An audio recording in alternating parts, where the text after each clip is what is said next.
Olá! Autocobrança e superdotação. É disso que a gente vai falar um pouquinho nesse vídeo de hoje, tá? Então, boa noite, bem-vindos, bem-vindas. Eu vou dar um tempinho aí pra galera aí chegando. Aproveitar para mandar o aviãozinho. Vamos ver quem tá online. Tem uma galerinha. Boa noite. Bem-vindas aí, bem-vindos. É sempre um prazer ter vocês aqui, tá?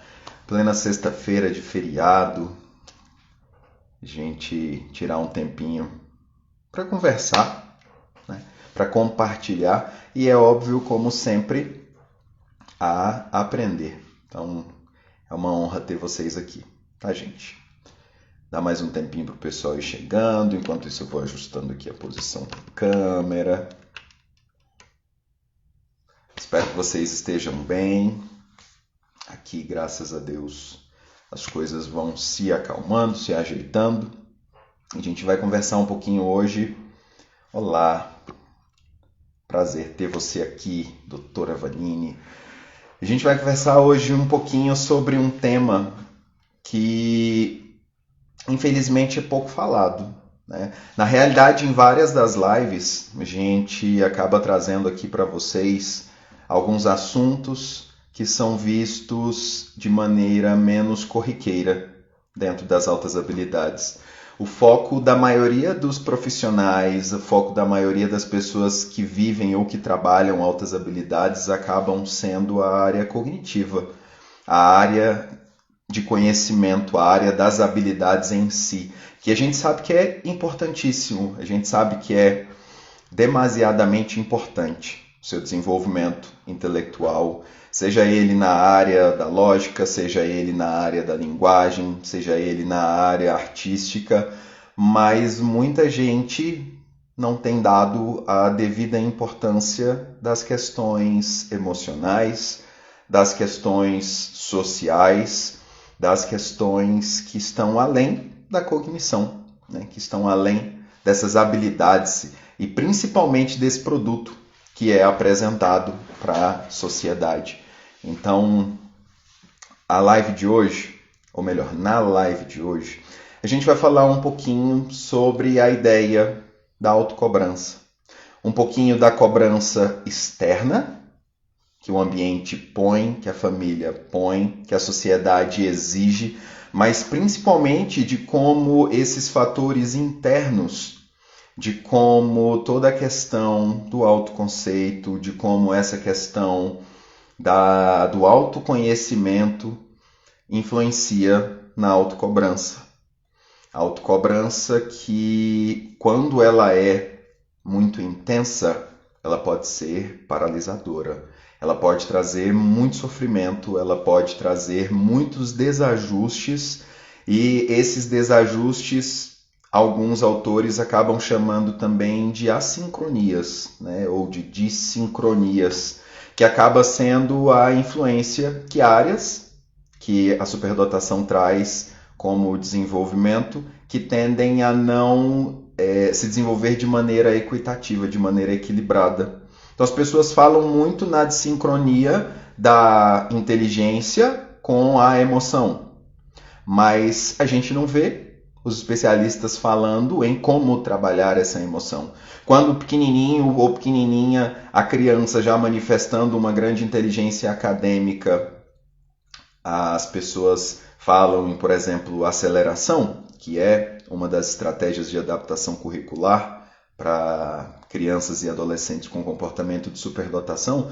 As pessoas falam muito na maturidade, mas como lidar com a tal da maturidade ou a falta da maturidade, né? Então, várias dessas questões que acompanham a superdotação, elas são comentadas, elas são observáveis, mas de uma maneira geral não surgem estratégias de como lidar.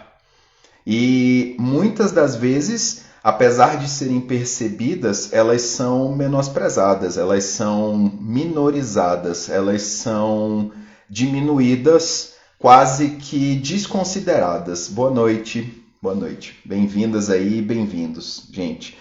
Sexta-feira aí, emenda de feriado para muita gente. Eu sei que alguns podem ter viajado, podem estar passeando, podem estar relaxando, mas é um prazer ter vocês aqui, tá? E, em plena sexta-feira, emenda de feriado, tá? Com essa quantidade de pessoas aqui é muito, muito significativo para mim, tá? Então, prazer ter vocês aqui. Como eu estava falando, então, a gente vive em uma sociedade que traz muita cobrança em cima de quem apresenta a tal da superdotação. É óbvio que essa manifestação de superdotação, ela vai muito depender do ambiente ao qual essa superdotação se apresenta, ao tipo de superdotação. E aí a gente traz diversos aspectos que influenciam no ambiente e que o ambiente influenciam nessa manifestação da criatura superdotada. O meio, ele pode exigir o alto rendimento, ele pode exigir um comportamento adequado ao que se espera daquela área de habilidade, seja ela na área da matemática, seja ela na área da linguagem, seja ela na área artística, seja ela na área esportiva. Mas a sociedade, de uma maneira em geral, depois que alguém se apresenta com um bom rendimento ou com alto rendimento, gera-se essa cobrança e essa expectativa de sempre apresentar esse bom rendimento. Seja, como eu disse, na escola, na família, na sociedade de uma maneira em geral. E aí o que eu queria trazer para vocês aqui hoje é alguns depoimentos que eu tenho ouvido constantemente nos atendimentos que nós temos feito aqui pelo Vida SD, tanto dentro do Germinação quanto dentro da mentoria, e alguns depoimentos pessoais meus de como essa questão da autocobrança influencia, principalmente quando essa influência ela traz um peso muito negativo na vivência e no dia a dia dessas criaturinhas ditas mais inteligentes, tá? Alguns pontos que são importantes destacar aqui para vocês. Ao longo das minhas falas, eu vou trazer alguns apontamentos que têm como base a teoria de Dabrowski, que a gente fala de sobreexcitabilidade. Vou dar algumas pinceladas aqui ao longo da fala. Para quem já acompanha a gente há mais tempo, já está um pouco mais familiarizado. Mas eu vou explicar algumas coisinhas ao longo dessa fala de hoje. Trago também grande influência de Renzulli, que ele traz não só a parte cognitiva, mas principalmente a parte emocional e de como o ambiente influencia na manifestação dessa superdotação. Tá? Inclusive ele fala em comportamento de superdotação e como esse ambiente e esse lado emocional influencia nessa manifestação dessas habilidades, dessa criatividade e de como influencia no envolvimento também com a tarefa. Vou trazer um pouquinho também do aspecto da psicologia positiva e de como esses sentimentos positivos que a própria psicologia positiva traz podem influenciar nessa manifestação dessa interação do eu com o meio.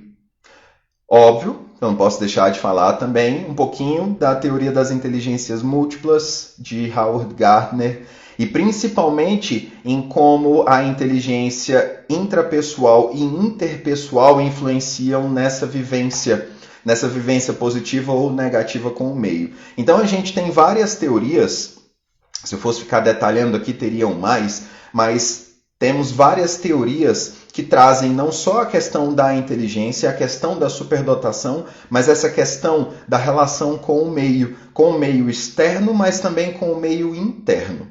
E aí, para não ficar rodando muito hoje, e não ir diretamente ao ponto, porque hoje realmente eu não quero me alongar, eu vou falar sobre essa questão da cobrança externa e interna, mas principalmente como essa cobrança interna gera influências no meio externo, gera influências na manifestação da superdotação, gera influências nessa interação social com o meio.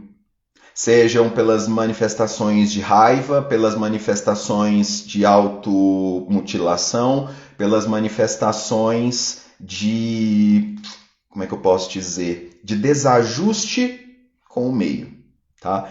Então, primeiro, cobrança. O que é isso? É a manifestação em cima de uma expectativa que deve ser alcançada e, naturalmente, essa expectativa do que deve ser alcançado pode estar relacionado ao produto que vai ser feito, a um resultado que normalmente é alcançado e espera-se que aquele resultado seja pelo menos igual ou superior àquilo que era feito. Então, como eu já... depois eu mostro ali as figuras de fundo, Liz. Então, como eu já estava comentando, a gente tem um excesso de cobrança da família, a gente tem das famílias, vou generalizar, tá? A gente tem um excesso de cobrança das famílias, a gente tem um excesso de cobrança da escola, a gente tem um excesso de cobrança da sociedade quando alguém recebe esse rótulo de superdotado ou de superdotada. Tanto em cima de um estereótipo que já foi criado e que já foi estabelecido de que a superdotação ela traz ali um indivíduo ou uma indivídua muito inteligente, principalmente quando se fala no tal do QI e faz-se o comparativo do QI com o QI de outras pessoas que já apresentaram um resultado bem acima da média. Essa semana, foi hoje, para ser mais específico, eu vi em um dos grupos de WhatsApp que eu participo uma reportagem bem interessante sobre uma garota do México que tem 10 anos, está cursando curso superior, se eu não me engano, em dupla habilitação de engenharia e matemática, e o rótulo que foi colocado ao redor dessa garota é de que ela tem o QI maior do que o de Einstein. Olha o peso, olha a expectativa gerada.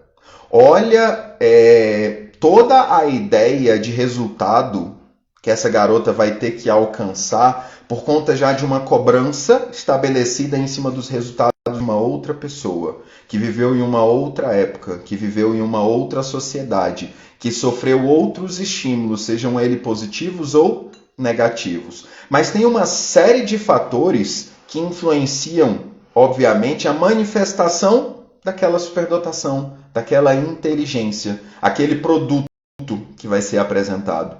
Tanto porque hoje a gente tem um excesso de informação, uma disseminação de um monte de informações e uma maior dificuldade de exteriorização de todo esse saber. Até porque, se a gente for pegar uma pessoa que tem um conhecimento hoje X, há 50 anos atrás ou há 100 anos atrás, comparativamente ao conhecimento da sociedade, ela saberia mais, porque a quantidade de informação ou a quantidade de conhecimento que era difundido era muito menor. Naturalmente, a cobrança ela acabava também sendo menor, porque a gente não tem toda essa popularização de quem sabe muito, ou de quem tem uma grande possibilidade de saber muito. Quando a gente já tinha uma manifestação de um resultado, naturalmente era de um indivíduo adulto, em sua grande maioria das vezes, que já tinha todo um caminho traçado, que já tinha todo um desenvolvimento moral, emocional e social para que pudesse suportar grande parte da pressão da sociedade. Tá? Lembrem-se disso. Quando a gente começou a falar de superdotação, era com indivíduos já adultos, acadêmicos, em sua grande maioria já formados, estavam no mestrado ou no doutorado, mas a grande maioria dos relatos que a gente tem não é de crianças e de jovens superdotados, é de adultos superdotados. Então, a gente já está falando ali de indivíduos neurologicamente mais desenvolvidos, emocionalmente mais maduros, naturalmente com um pouco a mais de resiliência e resistência para poder lidar com a cobrança externa. Agora a gente pega crianças, a gente pega jovens, a gente pega adolescentes, com um excesso de informações que estão sendo bombardeados, estão sendo quase que nocauteados com essa cobrança externa aumentada por uma cobrança interna. Por que de uma cobrança interna? Se vocês acham que quem vive a superdotação lida só com a cobrança que vem de fora, saibam que a cobrança interna ela é potencializada por toda a expectativa que vem de fora. E aí, não vou trazer aqui agora para vocês nenhum relato científico. Vou trazer relatos e experiências práticas dos atendimentos que eu tenho feito. A maioria deles tem sido de medo, de cobrança e de ansiedade em cima do que eles tendem a normalmente apresentar e não estão conseguindo apresentar. Ou das expectativas que são geradas pelo meio ao qual eles estão inseridos e que não estão conseguindo alcançar. E a gente tem uma série de fatores que influenciam para a redução da possibilidade de apresentar o mesmo resultado que eu tinha. Tanto porque as exigências vão ficando maiores à medida em que a gente vai ficando mais velho, quanto o nível das pessoas com a qual a gente convive também vai aumentando. A pandemia, ela trouxe uma série de estressores, uma série de fatores de influenciação negativa, tanto emocionais, quanto sociais, quanto financeiras. Só que o padrão de exigência dessas criaturinhas ditas superdotadas é crescido, é aumentado a cada vez mais, me confundi um pouco nas palavras, mas cada vez mais elas aumentam o seu padrão de cobrança, o seu padrão de necessidade de bom desempenho. Precisamos trabalhar alguns fatores que são importantes. Um deles, o autoconhecimento.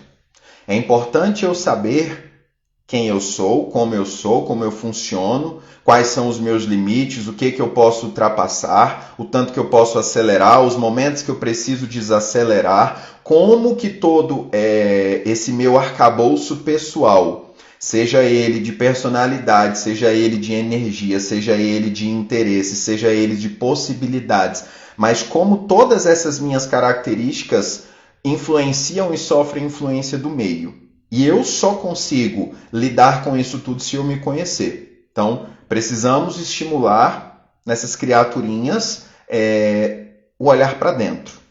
O parar, o respirar, o observar, o analisar a si, primeiro. Depois de se autoconhecer, e esse autoconhecimento, entendam uma coisa, ele é eterno. Por que ele é eterno? Porque nós não somos seres estáticos.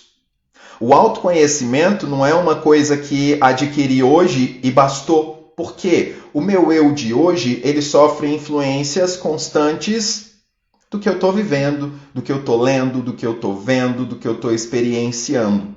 Então, esse processo do autoconhecimento, ele é para o resto da vida. O autoconhecimento, é óbvio que tem algumas das coisinhas que a gente já percebe que elas são mais ou menos estáticas, mais ou menos. Mas elas não são permanentes e nem estáveis. Mas, como eu disse, tem algumas coisinhas que a gente já percebe, algumas coisas que estressam mais, algumas coisas que já geram mais ansiedade, algumas coisas que eu sei lidar melhor, algumas pessoas que me tiram mais facilmente do sério, alguns comentários que me incomodam. E vou trazer agora uma fala de um cara que eu acho muito interessante, chamado Leandro Carnal. Ele é um professor de história. E aí ele diz... Vai ficar gravado sim, a live. E aí ele diz o seguinte: quando alguma pessoa fala algo de você, tem duas possibilidades. Ou ela está falando a verdade, ou o que ela está falando não é verdade. E das duas maneiras isso não deveria te incomodar. Porque se é verdade, é verdade. E se é mentira, por que deveria te incomodar? se é mentira?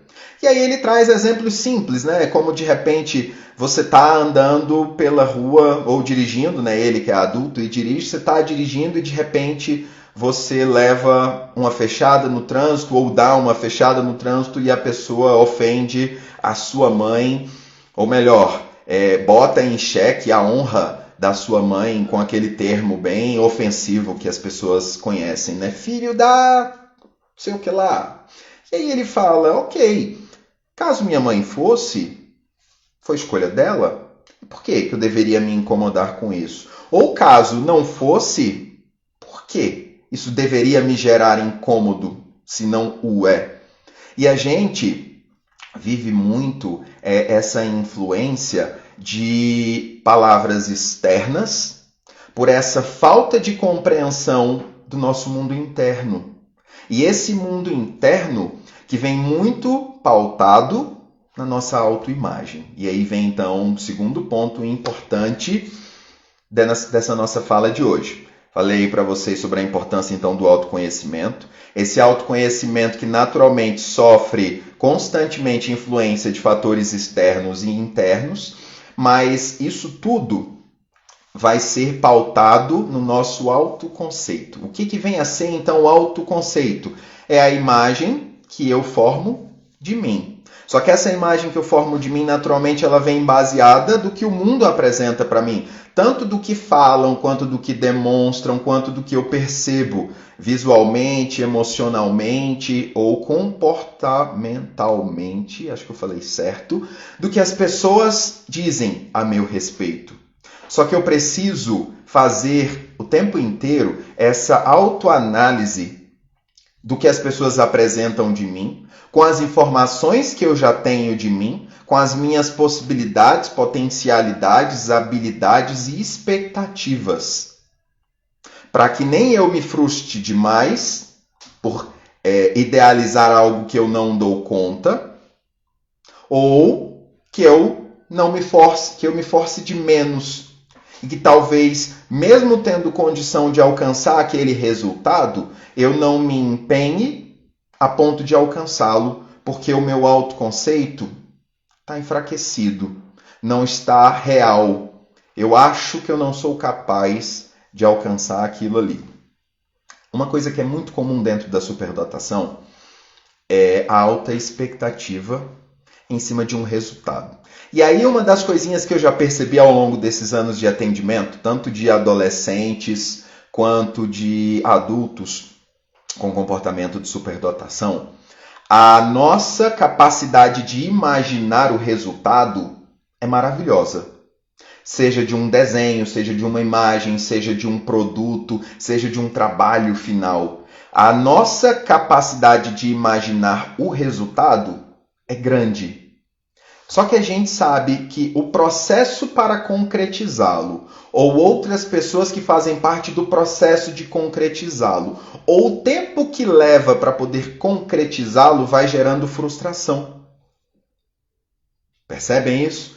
Você aí que está do outro lado me ouvindo e me assistindo, que tem altas habilidades ou superdotação, ou você que convive com crianças e adolescentes que têm comportamento de altas habilidades ou superdotação, precisa entender que essa materialização da expectativa, ela leva um tempo.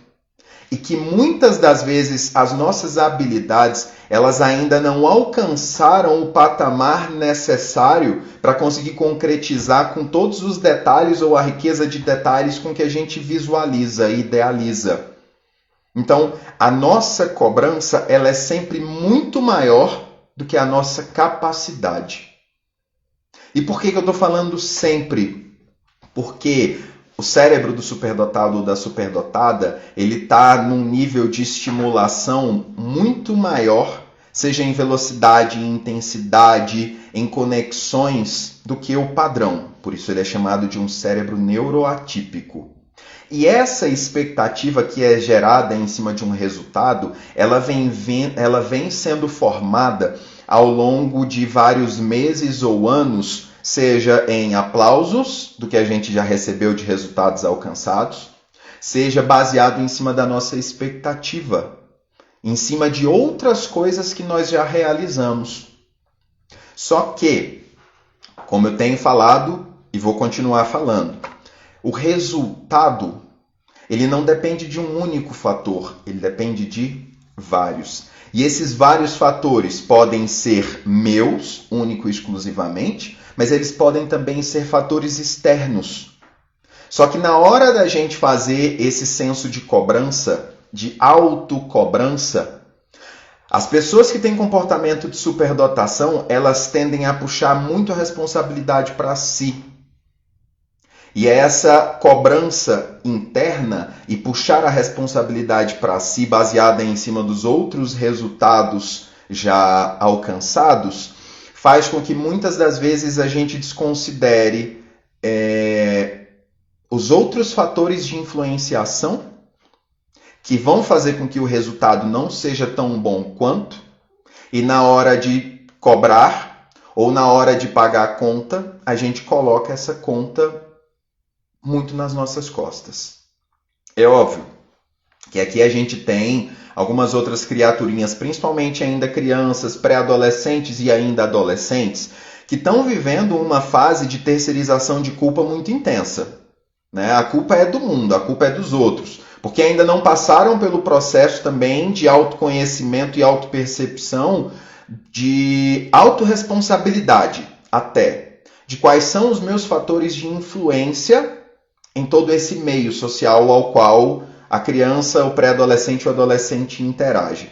Mas para quem já é adolescente, em sua grande maioria, adolescentes mais velhos, jovens adultos e adultos mais maduros, o senso de autocobrança, de puxar a responsabilidade e o peso do mundo para si é muito maior. Porque, comparativamente falando, já está habituado a resolver mais problemas do que os outros, a conseguir fazer mais coisas do que os outros, ou apresentar mais qualidade do que os outros. E aí eu não estou falando nem aqui de questão de se sentir superior, não. Até porque a maioria tende a silenciar essas suas potencialidades porque não quer receber essa cobrança externa. Mas, de certa forma, esse pensamento interno ele fica. Para que eu vou demandar isso aqui para outra pessoa se não vai fazer tão bem quanto eu faço? Ou não vai fazer tão rápido quanto eu faço? E tem esse hábito de ficar puxando muita coisa para si. E entendam, esse puxar muita coisa para si em vários momentos não é porque não confia no outro, é até para não demandar trabalho ao outro. E isso, para quem já tem esse senso de empatia e de, como é que eu posso dizer, de esse lado social mais desenvolvido, é óbvio que não é para todo mundo, não é todo superdotado ou toda superdotada que tem essa preocupação com o outro, mas a gente já sabe que é uma condição bem comum dentro da superdotação, esse senso de justiça, essa preocupação com os demais. Então, o receio de gerar uma demanda ou de uma sobrecarga e essa consciência de que eu tenho condições de fazer isso bem, faz com que esse excesso de demanda vire um excesso de cobrança e esse excesso de cobrança vire quase que um soterramento, porque à medida em que eu vou assumindo mais responsabilidades, à medida em que eu vou assumindo mais afazeres e naturalmente eu não vou conseguir entregar na mesma qualidade do que eu conseguia antes, a gente vai entrando num ciclo de autocobrança ainda maior. Mas aí é onde tem que entrar... Não, Mary Jane, naturalmente isso não é só com quem tem a superdotação, né? Mas quem garante que você também não tenha? Esse processo aí de autovalidação ou de autopercepção da superdotação é uma coisa que vai ficando bem comum depois que a gente vai identificando comportamentos nos nossos filhos. A gente enxerga muito adulto com aquela interrogaçãozinha de nossa, mas eu também era assim quando eu era mais novo, eu também sinto isso, eu também passo por essa situação. Não estou aqui falando que pais e mães de superdotados são superdotados ou superdotadas também, mas vou trazer aqui algumas evidências científicas. A gente tem já diversos estudos, diversas pesquisas que mostram que tem um fator genético aí bem significativo. E a gente tem, e aí eu estou falando nós aqui, Vida SD, empresa, agora que trabalhamos tanto no atendimento a jovens quanto a famílias. A gente tem percebido e lidado com pais e mães se auto-percebendo com comportamentos parecidos com os dos seus filhos. Só que, infelizmente, tanto voltando no tempo, o conhecimento era menor, a atenção dos pais eram menores e a pressão para esse ajustamento era muito maior. Então, hoje a gente tenta lidar de uma forma um pouco mais respeitosa com a intensidade dos nossos filhos e filhas, um processo de validação maior dessa individualidade e a gente busca respostas. Não estou dizendo que nossos pais não buscaram, mas a sociedade ela dava menos ferramentas para que os nossos pais, os nossos avós, para que as gerações anteriores pudessem dar essa atenção um pouco mais individualizada. Até porque a sociedade vai ficar gravada assim. Até porque a sociedade, ela sempre trabalhou com o ideal de igualdade, de que, somos todos iguais. Só que a gente, hoje, tem cada vez mais consciência de que não somos iguais.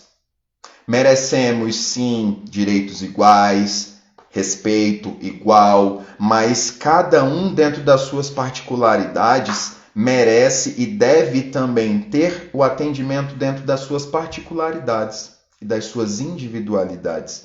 A gente sabe que hoje, dentro de todo esse conhecimento de neurodiversidade, que ninguém tem um cérebro igual a ninguém. A gente tem padrões de funcionamento.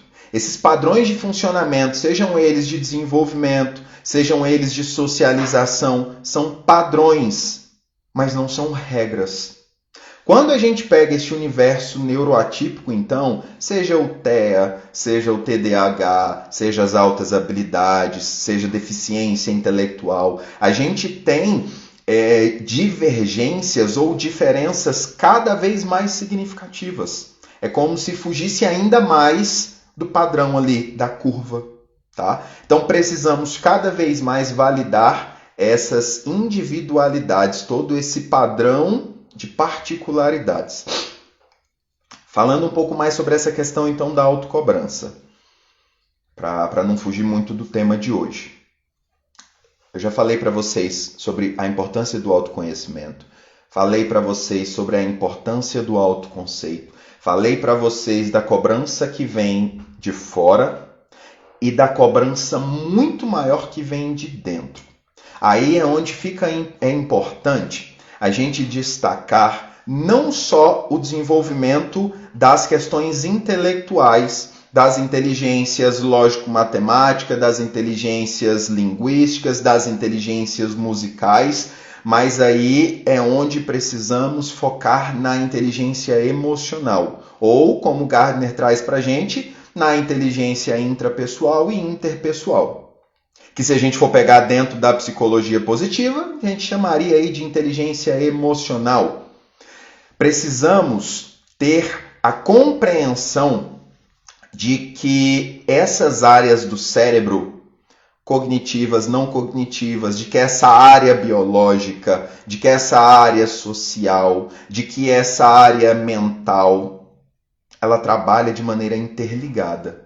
E que tudo isso influencia como se fosse uma grande teia na manifestação de todas as outras áreas, de todas as nossas outras grandes áreas, sejam elas familiares, escolares, de trabalho, de desenvolvimento. E cada vez mais, gente, repito, cada vez mais está sendo demonstrada a importância de desenvolvermos essa inteligência emocional, essa compreensão do que eu sinto, de como as emoções são sentidas em mim, porque infelizmente a gente também tem a generalização da emoção, de que a alegria vai ser a mesma para todo mundo, ou de que a raiva é a mesma em todo mundo, ou de que a raiva é sempre negativa, ou de que a alegria é sempre positiva. Se uma pessoa vive em constante alegria, ela pode estar vivendo algum transtorno psiquiátrico, como por exemplo uma fase de mania, que é um período presente no transtorno de bipolaridade. Ou se ela está vivendo uma fase de ausência de alegria muito intensa, ela pode estar vivendo um desequilíbrio que a gente pode chamar também de tristeza profunda ou depressão. Precisamos encontrar um equilíbrio para que essas emoções se manifestem, mas principalmente de como essas emoções elas vão influenciar a manifestação das nossas habilidades, das nossas potencialidades e principalmente dessa nossa vida social. Por quê? Quem nos acompanha, quem já acompanha a gente aqui nas lives, já deve ter visto isso antes. Somos seres biopsicossociais. Então nós temos a influência da nossa biologia, da nossa genética, da nossa fisiologia, de todo o nosso componente orgânico, mas a gente tem também a influência da nossa mente, dos nossos pensamentos, das nossas experiências, das nossas lembranças, das nossas emoções. E nós temos também a influência de um meio social. E esse meio social, eu vou falar de dois mundos, mundo externo e mundo interno. Porque a gente está o tempo inteiro convivendo também aí com os nossos pensamentos internos. E esses nossos pensamentos internos geram também respostas para o mundo externo.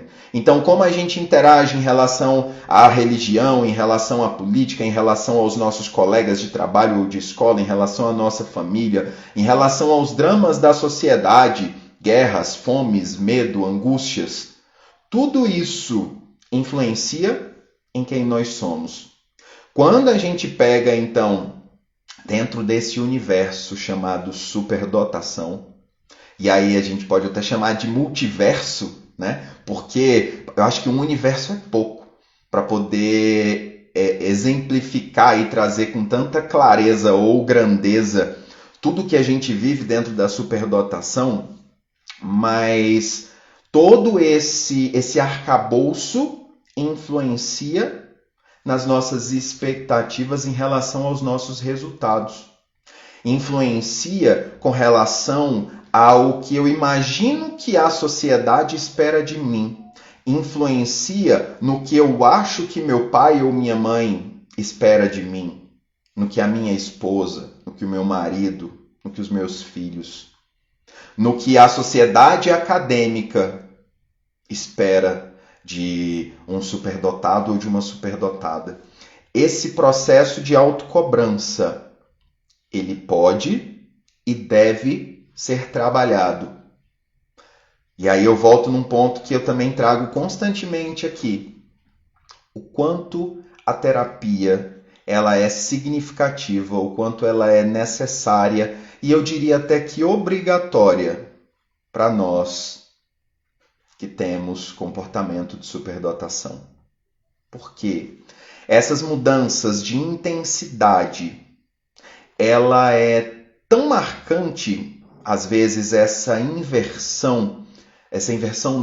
intensidade no que a gente sente, no que a gente vivencia ou nos nossos focos, que ter com quem dividir, mas principalmente alguém que saiba acolher e direcionar esse nosso sentir e esse nosso viver é importantíssimo, gente.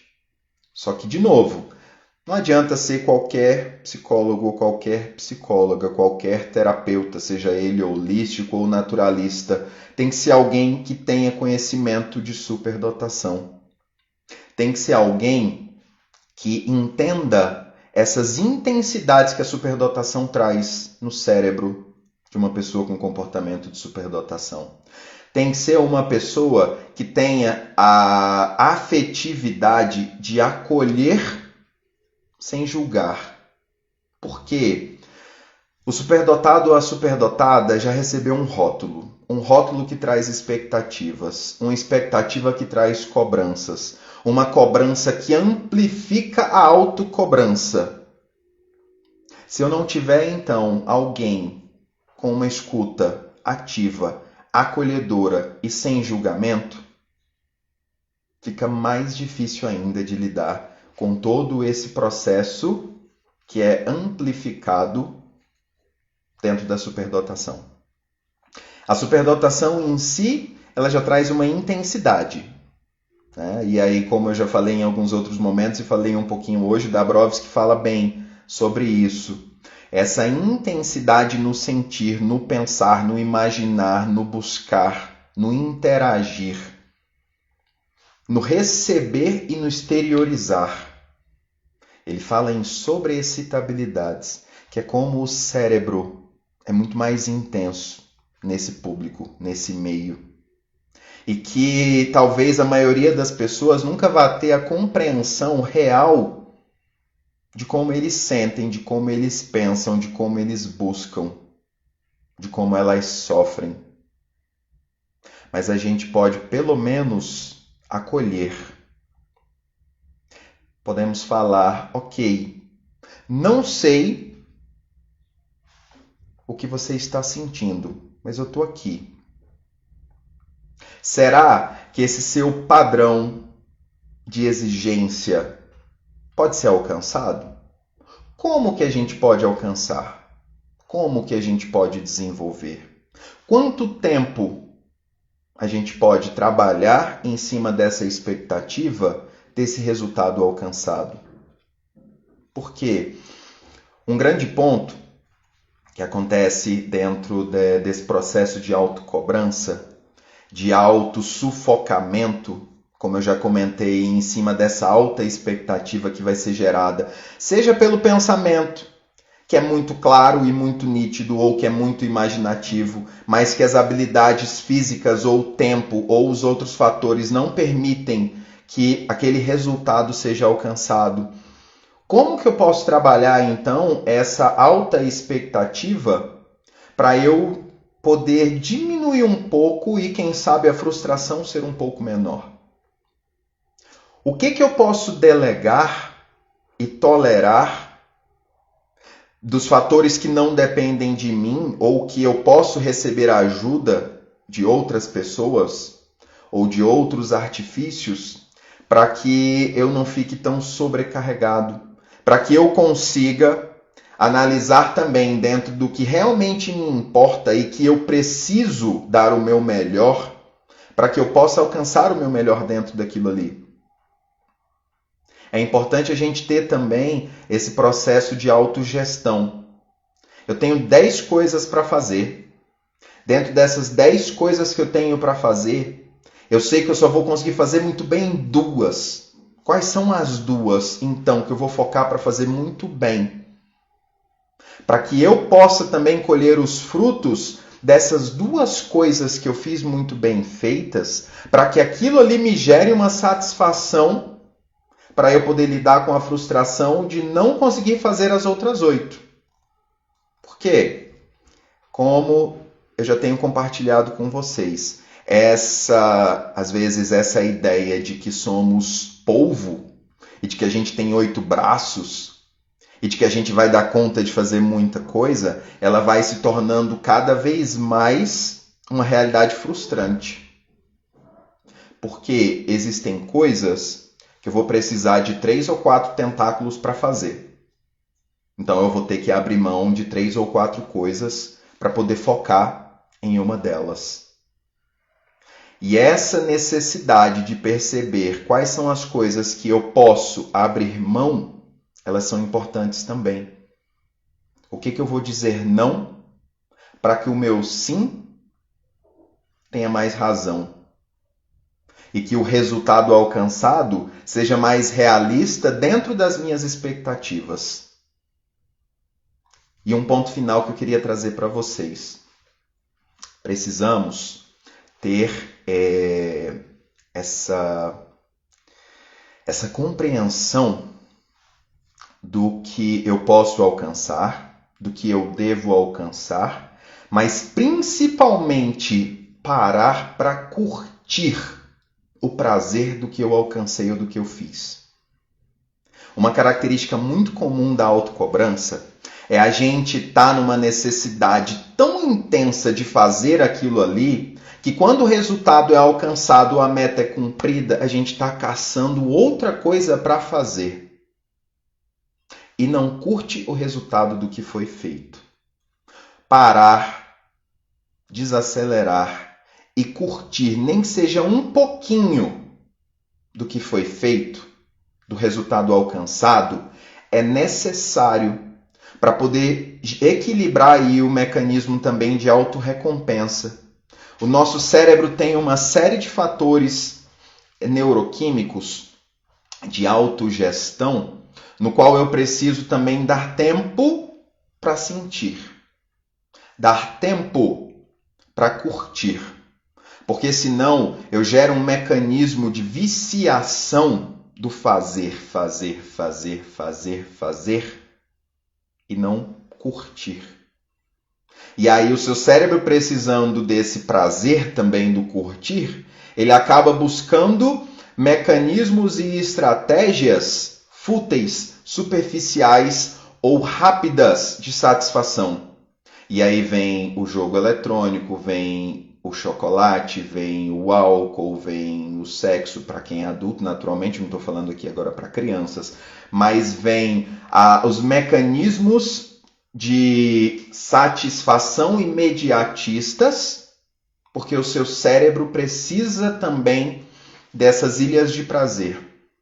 E se eu, ao longo do processo de realização do que eu vou fazer, eu também me gerir ao ponto de poder curtir o resultado do que eu alcancei, eu consigo gerar para o meu cérebro esse retorno de bem-estar. Então, se eu preciso fazer um almoço, por exemplo, vamos pegar um exemplo simples. Quando você for comer, curta o que você está comendo. A gente chama isso de flavoring. É um termo até chique. Saborear o que eu estou fazendo. Então, se eu vou fazer uma faxina, que é uma coisa que a gente tem que fazer de vez em quando, seja na casa ou seja dentro da gente, quando você termina, senta e olha a tua casa limpa, olha teu quarto arrumado, olha a tua autofaxina sendo feita e curta. Porque se a gente não parar para curtir os nossos resultados alcançados, a gente vai ficar reforçando cada vez mais essa necessidade de estar fazendo mais. E esse processo de fazer mais faz com que a gente assuma mais coisas, e para quem é perfeccionista e para quem tem esse mecanismo de autocobrança, a gente vai cada vez mais diminuindo a qualidade no que é feito. A gente vai trocando a qualidade pela quantidade. E aí, vocês já sabem onde isso vai parar, né? Muitos comentários aqui de gente que está se vendo, se percebendo, se identificando. Para um pouquinho então para analisar isso, tá bom? É importante, é muito importante a gente poder parar para refletir em cima desse processo aí da autocobrança, parar para poder analisar esse processo da autorrealização e de como isso tudo influencia no nosso dia a dia, tá? Para quem está chegando aí agora, gente, obrigado por vocês ainda estarem chegando. Recomendo e sugiro que vocês assistam a live, eu já estou indo para o final. Para quem acompanhou desde o começo e gostou, depois desse vídeo postado, gente, é sério, vai lá, curte, comenta, compartilha, porque o Instagram precisa disso para poder subir o algoritmo, tá? Ele só valida, parece que coisas fúteis e inúteis, e a gente vê tanta coisa boa ficando perdida ou esquecida aí no limbo. Então faz esse favor pra gente e para as pessoas que precisam desse conteúdo, tá? Semana que vem, se tudo der certo, a gente aparece aqui de novo com mais uma troca, mais um compartilhar. Se vocês tiverem dúvidas ou coisas que vocês queiram que a gente traga aqui nas lives, manda depois um direct pra gente. Quem ainda não conhece o nosso trabalho, dá uma olhada aí no Instagram. porque tem muita coisa boa e muito material de qualidade sendo feito aí pela Lívia, tanto as postagens quanto os textos. Gente, de verdade, cada vez mais ela tá se superando, e aproveitem a qualidade do material e compartilhem também, tá bom? A gente se encontra aqui então semana que vem. Um excelente resto de feriado para vocês, e para quem for acompanhar depois aí, espero que vocês tenham gostado, tá bom? Até a próxima.